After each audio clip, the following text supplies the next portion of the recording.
Halo sahabat online, perkenalkan, nama lengkap saya Novita Lawi, biasa dipanggil Novi, NIM 1803030055. Saya mahasiswa Sosiologi Undana, semester 7, Fakultas Ilmu Sosial dan Ilmu Politik. Nah, di video kali ini, saya akan menjelaskan isi dari buku Bendera Hitam dan Gerakan Sosial.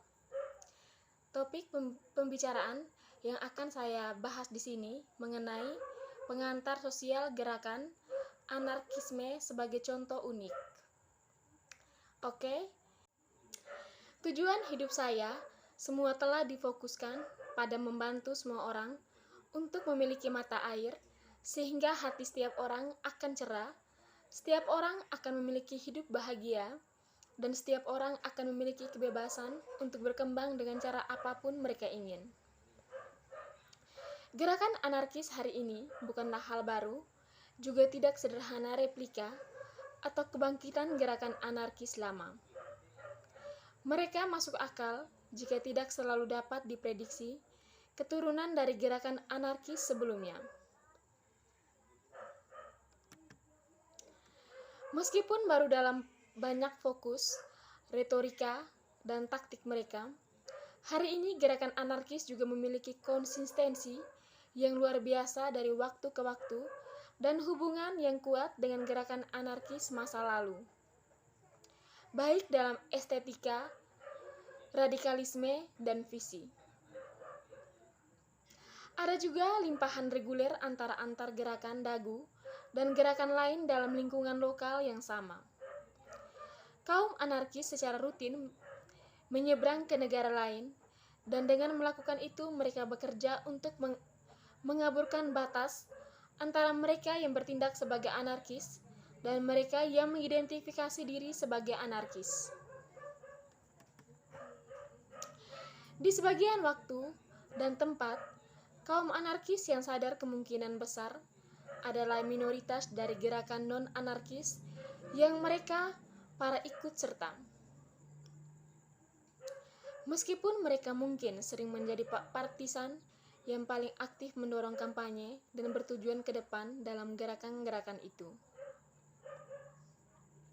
Bab ini akan memperkenalkan isu-isu sentral yang relevan dengan sosiologi studi tentang gerakan anarkis, terutama Mario Diani pada tahun 1992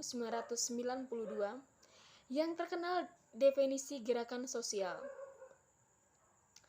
Jaringan individu dan organisasi disatukan oleh beberapa identitas bersama yang terlibat dalam tindakan ekstra institusional dengan kepentingan perubahan masyarakat. Di definisi ini digunakan sebagai tempat awal untuk memahami bagaimana gerakan anarkis mirip dan berbeda dari gerakan lain atau dalam hal kepemimpinan, representasi, dan otonomi OMI. Dan di bab ini menyajikan ikhtisar atribut tertentu dari anarkis yang berlanjut di dua bab berikutnya. Mungkin mengejutkan untuk beberapa kritikus anarkisme memang memenuhi semua kriteria yang diperlukan untuk menjadi sebuah gerakan sosial. Bab ini diakhiri dengan memodelkan kontra anarkis anti-anarkis. Langkah-langkah pertama menuju pemahaman gerakan anarkis. Kata pengantar menyajikan beberapa sejadah anarkis dan ringkasan utama ide-ide anarkis.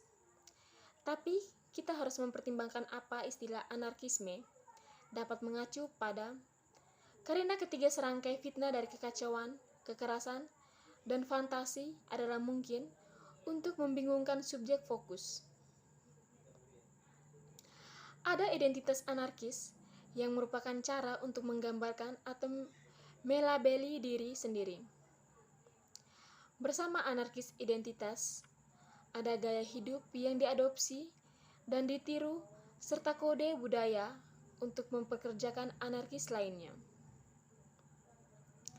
Meskipun relevan, identitas anarkis ini mereka sendiri bukanlah satu-satunya objek buku ini.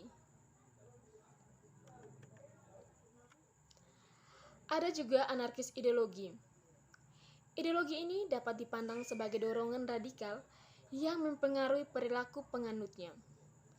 Ini adalah seperangkat strategi, sikap, dan praktik terkait dengan teori, konsep, dan nilai anarkis. Atau seperti otoritarianisme, manajemen diri, dan saling membantu. Dalam praktiknya, ideologi KIS berfungsi sebagai sistem kognitif dan moral untuk memadu keyakinan yang membantu memastikan bahwa kode yang digunakan oleh mereka mengidentifikasi diri sebagai anarkis bekerja dengan tepat dan sesuai dengan harapan. Tentu saja ada banyak subvarian ideologis yang mungkin memiliki untaian yang sama kesepakatan, tetapi juga bervariasi secara signifikan. Meskipun ideologi adalah bagian dari ini cerita buku, itu bukan fokus utama. Akhirnya, ada gerakan anarkisme.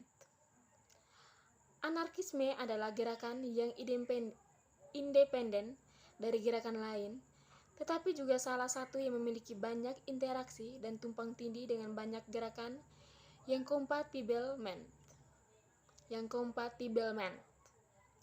Akibatnya, banyak dari buku ini berusaha untuk mengeksplorasi di mana gerakan batas ada dan di mana kita dapat menemukan upaya yang kabur dan gagal untuk membedakan anarkisme dari gerakan lainnya.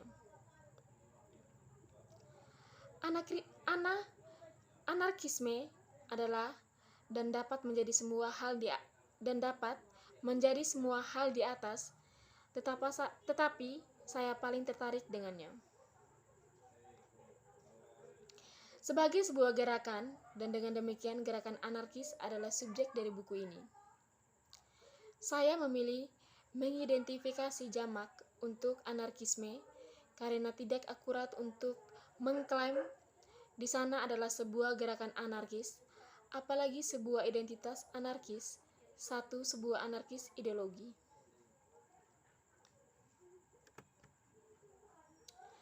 Sebenarnya ada beberapa variasi masing-masing, terkadang luar biasa bervariasi dan bahkan bertentangan satu sama lain. Ada lelucon yang mengisyaratkan hal ini. Keragaman minta 3 anarkis untuk menggambarkan anarkisme dan Anda akan mendapatkan 4, mungkin 5 definisi yang berbeda. Misalnya, anarko-sindikalis alias anarkis pekerja, dan anarkis hijau alias anti peradaban. Anarkis menemukan diri mereka sangat berselisih satu sama lain, dan beberapa mungkin bahkan berpendapat bahwa versi anarkisme mereka tidak sesuai.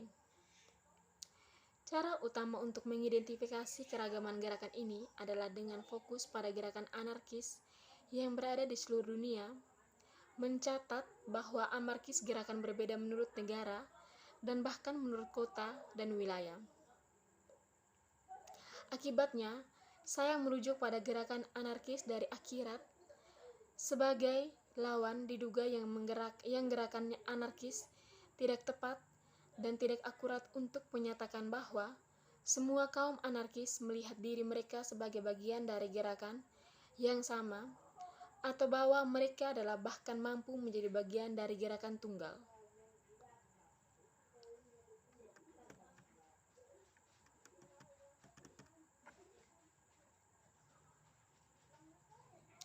Oke teman-teman, sekian video dari saya.